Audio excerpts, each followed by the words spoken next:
one I thought was going to do an interview, and then a couple days before sent me a message saying, after further consideration and long talks with my wife, I decided I'd be forfeiting my life if I participated in your interview. And I thought that was like very unsettling message to get, obviously, but also very specific word choice, forfeiting my life.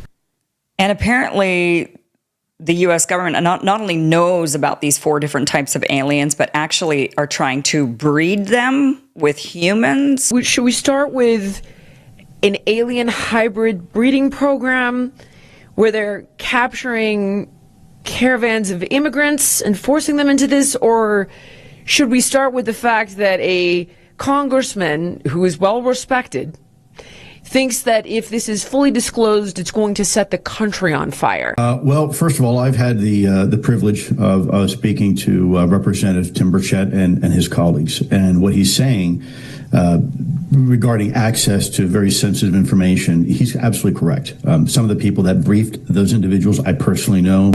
He's absolutely correct that some of the population, I think, would probably be potentially concerned about how much we know about this topic, and for several reasons. Now, as far as this notion of alien crossbreeding and hybridization, let me just preface this. What Gates is referring to is something called, in the vernacular, it's known throughout kind of the UFO community as MyLabs.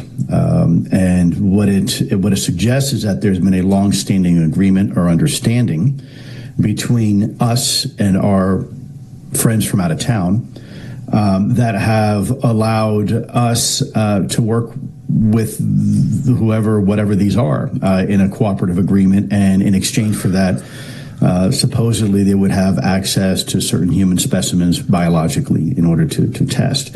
I have to say, first and foremost, I heard about that while I was at the Pentagon. I was not privy to the specifics of that. From my understanding, that relationship began, if it is true, sometime in the 1950s, and has continued.